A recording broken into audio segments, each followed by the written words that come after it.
St. Orion Cathedral Ballroom had been designed for people who believed love should look expensive. Towering marble columns rose toward crystal chandeliers bright enough to turn every teardrop into light. Stained glass windows poured gold, blue, and ruby across polished floors. White roses climbed the altar in thick, fragrant walls, while orchids fell from silver frames like frozen waterfalls. Every chair was filled with wealth. Shipping heirs, foundation directors, old family elders, diplomats, silent bodyguards, and guests who knew better than to ask why a wedding had more security than most embassies. Unthinkable stood at the altar in a black Italian tuxedo tailored so precisely it seemed built from discipline. To the public, he was the head of Chongmu Vault, a billionaire security magnate whose company protected diplomatic cargo, luxury assets, private ports, and people powerful enough to fear public police. To the underworld, he was something quieter. A man who could remove a threat before the threat knew it had become visible.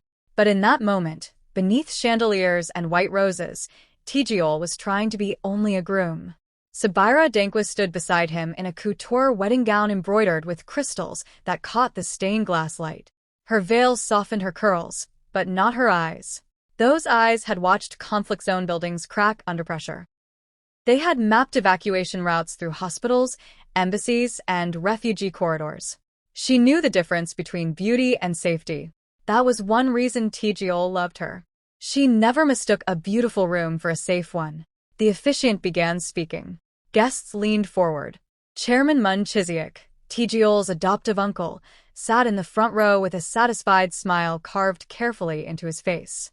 Beside him, Dr. Esi Dankwa, Sabira's aunt, watched the ceremony with dignified caution. She had never fully trusted Tijiol's family, but she trusted Sabira's judgment. The music softened. The vows approached. Then Tijiol's right hand shifted half an inch. It was nothing. A groom adjusting his stance. A nervous movement before a life-changing promise. Except across the cathedral, 5 men shifted the same way. Not together. Not obviously. But exactly. One near the third marble column. One behind the photographers. One near the choir balcony. One by the side exit. One dressed as a server holding a silver tray near the catering doors. None of them looked at him. That was what made it worse. Their bodies answered his movement before their faces did. Same weight through the heel. Same shoulder angle. Same hand discipline near the jacket seam. Same stillness pretending to be casual. The old training moved through Tijiol's spine before thought could stop it. His breathing slowed. The ballroom narrowed. The roses, guests, music, sunlight. All of it became background. He was no longer standing at his wedding. He was standing inside a room assessment. Sabira felt the change before she understood it. His hand near hers did not tighten, but the air around him hardened. She turned slightly. Tijiol. His eyes stayed forward. Do not move quickly. That was when she looked. Not where everyone else looked. Not at his face. At the room. One of the men near the third column lowered his chin and reached beneath his tailored jacket. Sabira's training moved faster than fear. She grabbed Tijiol's arm and stepped in front of him. Her veil trembled. Her body did not. To your left, she whispered. Behind the third column. He is reaching. The officiant stopped mid-sentence. 100 guests inhaled at once. Tijiol looked over Sabira's shoulder. The man behind the column froze with his hand inside his jacket. Across the cathedral, the other 4 shifted again. Exactly together this time. Tijiol's blood went cold. He knew that movement. He had been beaten into that movement as a child. The Blue Meridian Protocol. The program that made children useful before they were old enough to understand what use meant. He thought the others were dead. But now 5 ghosts stood inside his wedding. And all of them moved like him. For 3 seconds, nobody understood what Sabira had done. To the guests, it looked like emotion. A bride overcome before vows. A dramatic stumble. A private moment between lovers magnified by silence. To Tijiol, it was protection. She had stepped between him and a possible weapon before knowing whether the danger was real. He leaned close, voice low enough for only her. Move behind me. Sabira did not obey. Her gaze stayed on the man behind the third column. Not until I know where the second hand is. Tejiel looked at her then. For one impossible moment, while Spies stood in his wedding and his past rose from the floor like smoke, he wanted to smile. She was afraid. Of course she was afraid. But she was not panicking. Her left hand pressed lightly against his arm, not restraining him, but warning him not to rush into a room she had not finished reading. Yunhara, his chief of security, saw the change from the north aisle. She did not shout. Her fingers moved once near her bracelet. Silent lockdown. Bodyguards adjusted around the doors. 2 covered the choir balcony. 1 moved near the photographers. Another cut the catering corridor, without alarming the guests. The cathedral remained beautiful, which somehow made the danger more obscene. Chairman Chiziak stood slowly. What is this interruption? His tone was smooth. Too smooth. The man behind the third column finally withdrew his hand. Not fast. Not threatening. Slowly. Between 2 fingers, he raised an old signal. 2 fingers to the chest. Palm down. Tejiel felt the years collapse. It was not a civilian gesture. Not a military sign used publicly. It belonged to a place that had no official records. Blue Meridian Distress Code. Stop. Not attack. Stop. Sabira heard his breath change. What does that mean?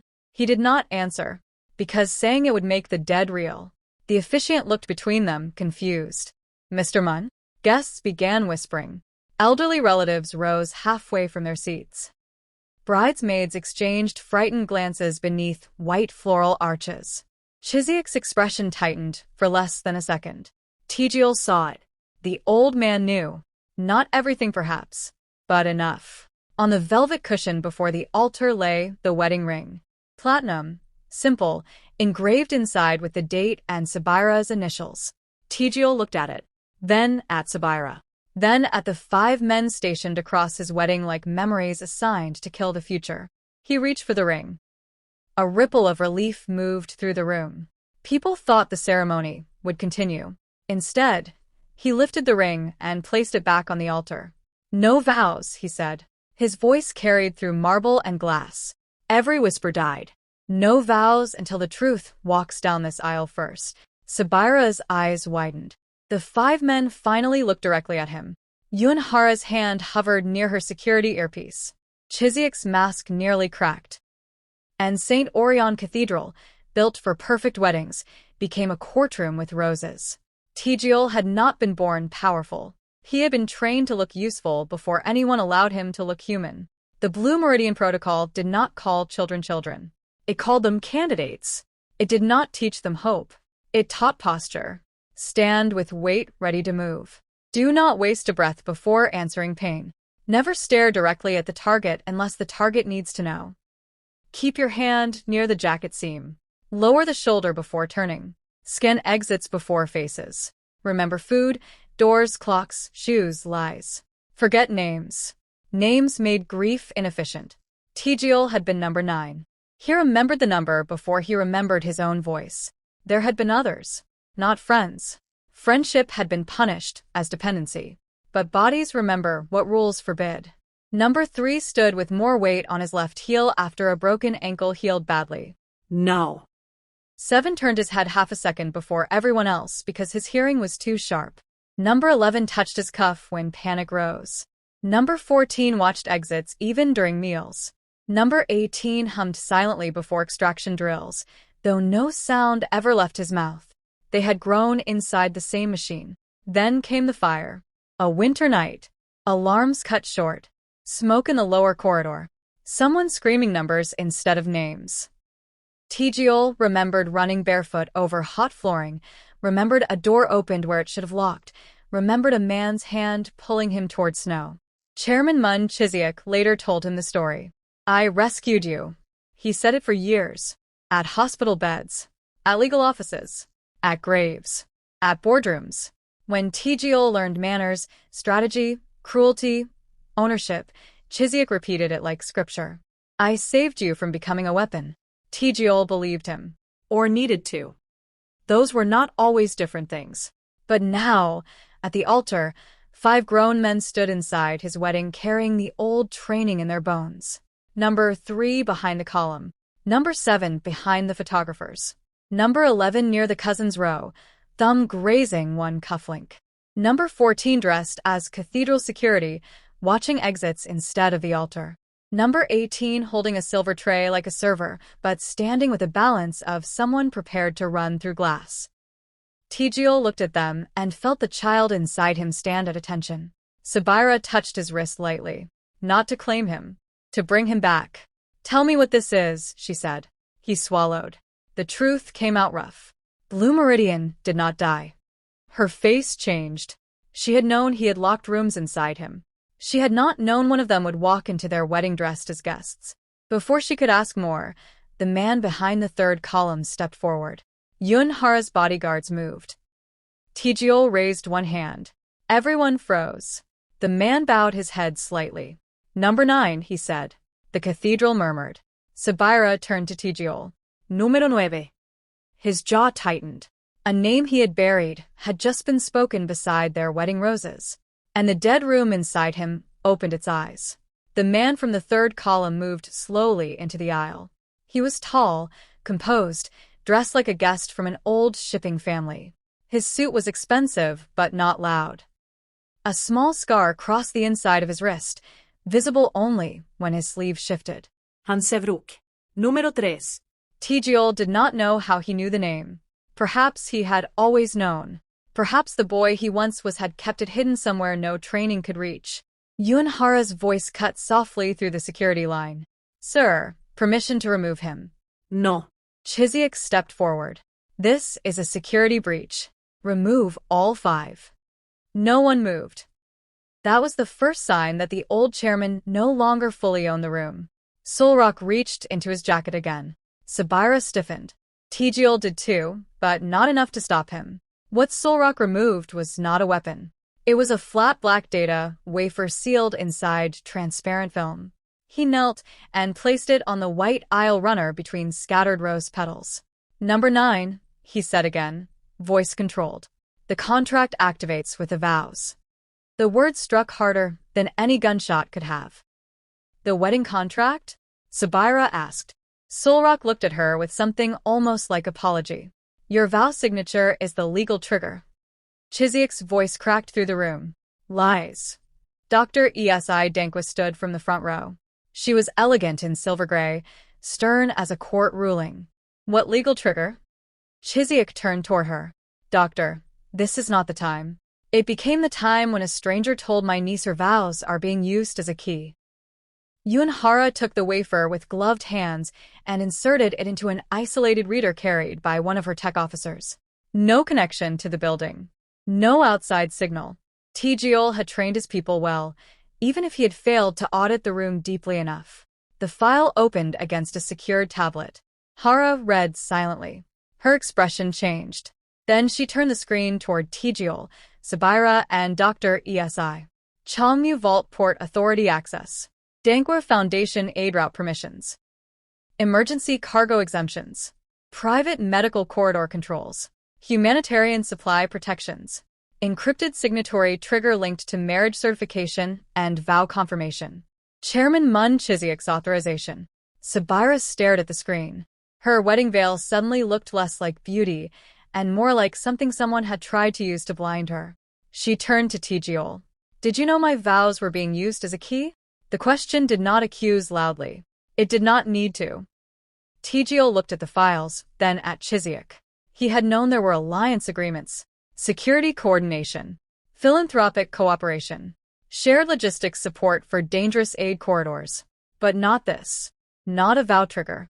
Not control hidden beneath marriage language. No, he said. Sabira's eyes searched his face.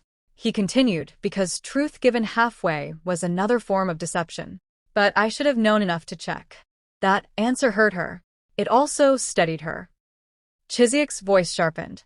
This is absurd theater. These men are criminals disrupting a sacred ceremony. Solrock rose. Not sacred, he said. Useful. That is how you prefer ceremonies. The cathedral went silent again. And the old chairman's face finally showed fear. Chairman Mun Chiziak had built his life on phrases that made ownership sound noble. Rescue. Protection. Continuity. Family duty. Security. He stepped toward the aisle with the slow authority of a man used to people moving aside. Tejiol, he said, soft enough to sound paternal. You are letting ghosts interrupt your wedding. Tejiol did not move. Answer the document. The transfer protects her foundation's routes, Chiziak said. Do you understand what criminals do to aid corridors? Do you understand what governments hide in shipments? Changmu Vault can secure what idealists cannot. Dr. Esi's voice was cold. Humanitarian corridors cannot be folded into a private security empire through hidden marital triggers. Chiziak looked at her with faint contempt. You speak as if law protects the vulnerable. I speak as someone who has buried people when men like you decided protection required control. Sabira's hand tightened at her side. Tejiol looked toward Solrock. How did you know? One by one, the other 4 men stepped forward from their positions. No. 7 removed the photographer's assistant badge. Number 11 unclipped the cufflink he had been touching and set it on the altar. It contained a recorder. Number 14 left the side exit and stood openly beneath the chandeliers. Number 18 placed a silver tray down and removed from beneath it a folded card, yellowed at the edges. On it was a number printed in faded blue. 9. Tejiol stared at it. Number 18 spoke for the first time. He kept records of what he purchased. Chiziak's face hardened. Enough. Solrock continued anyway. After the fire, Blue Meridian assets were moved through private buyers. Some went to governments. Some to security firms. Some disappeared into prisons without names. His eyes stayed on Tejiol. You went to him. No, Chiseok snapped. I saved him. Number 11 played the cufflink recording. Chiziak's younger voice filled the cathedral, crisp and businesslike. Candidate 9 has high compliance damage, but exceptional predictive movement. I will take him if the medical file can be cleaned. No public trace. He will be more useful if he believes extraction was mercy. The sound seemed to leave the world. For the first time all day, Tejiol looked younger. Not weak. Wounded beneath the armor. Sabira reached for him, then stopped herself. This truth was his before it could be hers. Chiziak's mouth opened, but no sentence came cleanly. Tejiol looked at the man who had raised him, trained him, funded him, praised him, corrected him, and repeated the rescue story until gratitude became Elise. You did not save me, Tejiol said. His voice was quiet. That made it devastating. You acquired me. The words traveled through chandeliers, roses, silk gowns, cameras, and family pride. No one moved. Then Tejiol turned toward Sabira. She stood in her wedding gown, the woman who had shielded him before she knew what kind of past was reaching for him. He removed his hand from the ring cushion completely. Sabira, he said, you asked if I knew your vows were being used as a key. I did not. But ignorance is not innocence when I built a house where men like him could still hide locks. Her eyes filled, but she did not look away. Behind them, the 5 Blue Meridian survivors stood no longer disguised as guests. Not attackers. Not ghosts. Witnesses. And the wedding that had been arranged to seal an empire became the first room where the empire had to answer for what it buried. Sabira Dankwa stepped away from Mun Tejiol at the altar. Not far. Just enough for the whole cathedral to understand that love did not erase danger. Her crystal veil trembled softly behind her shoulders. The chandeliers burned overhead. White roses filled the air with sweetness too delicate for the truth now standing between them. Guests stared. Bodyguards waited. The 5 Blue Meridian survivors stood in the aisle like men recently returned from a grave no one had marked. Sabira looked at Tejiol. Before I become your wife, she said, voice steady, tell me which parts of your life are still locked inside another man's contract. The room went silent enough to hear the fountain outside the stained glass doors. Tejiol could have answered like a Mafia boss. He could have ordered the cameras removed. He could have told her this was private. He could have asked her to trust him because love was supposed to bend around secrets. Instead, he looked at the wedding ring resting on the altar and told the truth. I was number 9, he said. A ripple passed through the guests. He continued. I was trained in Blue Meridian before I had the language to refuse it. I escaped a fire and believed Chairman Mun rescued me. I let that story become the foundation of my gratitude. Chiziak's face hardened, but Tjiol did not look at him. I built Changmu Vault using discipline I learned in that place. I told myself I transformed the weapon into a shield. But I did not ask enough questions about who benefited from the old systems remaining useful. His eyes returned to Sabira. I did not know your vows were connected to that transfer. But I should have audited every document attached to your foundation before asking you to stand beside me. Sabira's expression softened with pain, not forgiveness. Thank you for not lying. That is not enough. No, she said. It is only the floor. Then she reached up and removed her veil. Gasps moved through the cathedral. She folded the veil carefully over her arm.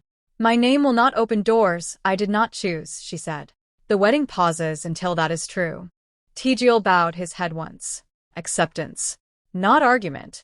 The first vow of the day had been broken before it was spoken. But the first truth had survived. The altar was no longer an altar. It became an evidence table beneath white roses. One by one, the 5 men stepped forward. Hans Solrock, number 3, placed the black data wafer beside the ring cushion. Im Kyonta, number 7, removed a camera memory block and set it down next. It contained cathedral security maps, blind spots, and footage of Chiziek's aide entering the contract chamber before the ceremony.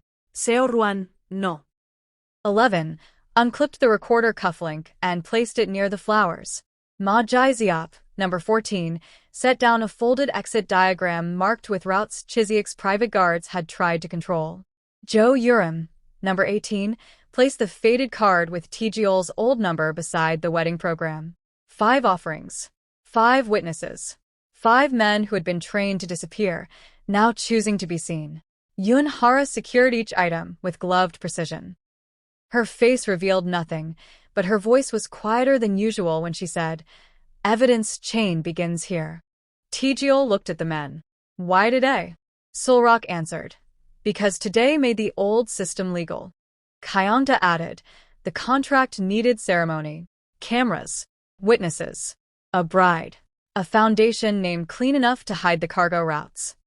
Dr. Esi Dankwa stood beside Sabira, her face carved from controlled fury. "And you came to stop it?" Ruin touched his empty cuff, as if panic still lived there. "We came to stop the vows. We did not expect her to shield him." He looked at Sabira. Número 18 spoke softly. "Men like us were trained to survive quietly. She was the first person here who moved to protect before being told what he was worth." Sabira looked away for a second.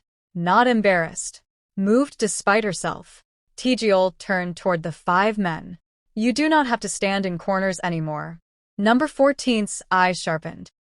"That is not your promise to make." "You're right," Tjiol said. "Then stand where you choose." After a long pause, the 5 survivors moved from the aisle to the front of the cathedral. Not behind guests. Not near exits. Openly. For the first time, Blue Meridian's ghosts had faces under light. Chairman Mun Chiziek tried one final time to save the ceremony. "You are humiliating yourself," he said. "A paused wedding will become a scandal by sunset." Tjiol looked at the chandeliers, the roses, the diplomats, the families, the bride without her veil, the men who moved like his past. Then he made the second unthinkable choice. He turned his back on the altar arrangement and faced the guests. "I will not marry her inside a lie just because the room is expensive." The words struck harder than anger. Sabira's eyes lifted to him. Tjiol removed the Changmu family's signet ring from his right hand. The ring had opened boardrooms, vaults, armored convoys, and private ports. Men had bowed to it. Contracts had moved because of it. He placed it beside the wedding ring. No empire is worth a vow taken under deception. The cathedral went still. Then he issued orders, each one clean as glass. Yun Hara assumes emergency control of Changmu vault security. Hara bowed once. Dr. Esi Dankwa freezes every foundation-linked document until independent review. Dr. Esi nodded. The 5 Blue Meridian survivors receive independent legal protection and medical support, not controlled by my family. The 5 men looked at him without expression, but something in their shoulders changed. Chairman Mun Chiziek is removed from operational authority pending investigation. Chiziek's face drained of color. You cannot remove me during your wedding. Tijiol looked at him. You used my wedding as a lockpick. I am using it as a witness. A murmur moved through the guests. Sabira stepped closer, not back to his side yet, but closer. That is the first vow today, I believe, she said. Tijiol accepted the sentence like a gift he had not earned. The officiant closed his book. No marriage happened that afternoon. But something holy still entered the room. Truth. The reception hall, prepared for champagne and speeches, became a controlled crisis room. White tablecloths were cleared for laptops. Floral arrangements were pushed aside for evidence bags. Guests were separated into family members, foundation board representatives, Changmu executives, and security witnesses.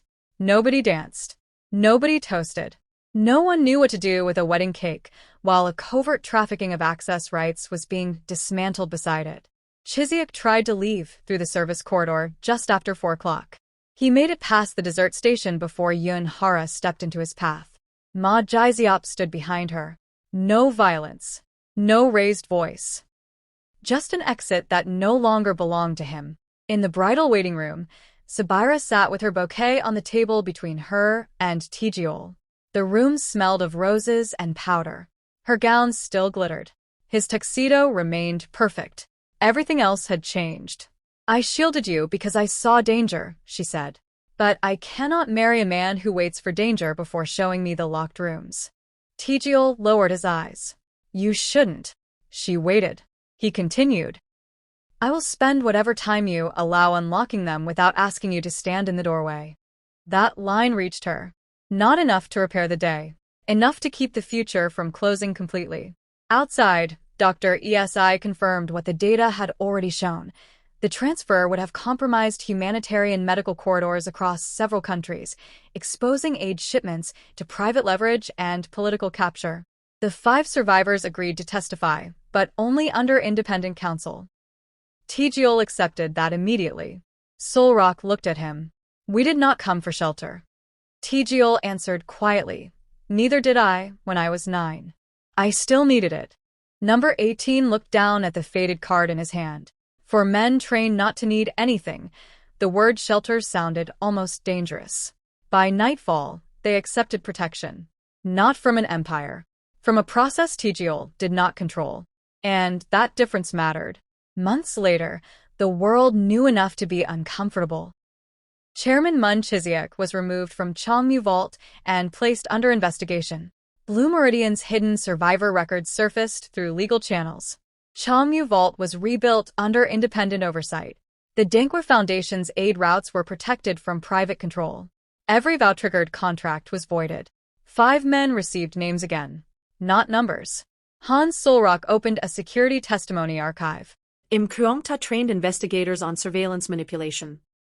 Seo Ruin testified until his hands stopped reaching for missing cufflinks. Ma Jiziop designed safe exit systems for witness courts.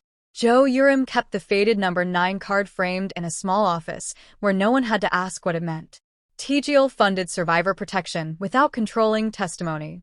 That was Sabira's condition. He accepted it. Their second wedding happened at sunrise in a quiet glass garden chapel. No Kesidre el ballroom. No empire merger. No hidden contract. No guests who mattered more than the vow. White roses still appeared, but fewer now, arranged simply along the aisle.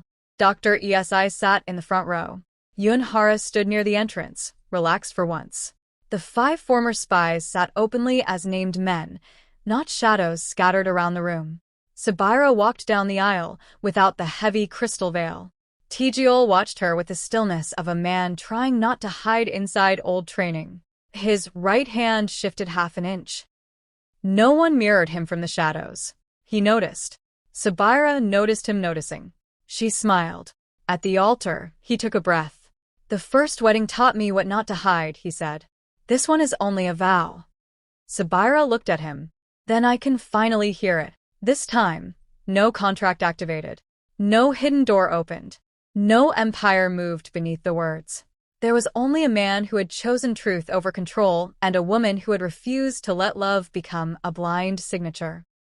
On his wedding day, The Korean Mafia boss met 5 spies who moved exactly like him and realized his past had followed him to the altar. But the unthinkable was not that he stopped the wedding. It was that he chose truth over empire, witnesses over silence, and a bride's consent over the most powerful vow his enemies tried to steal.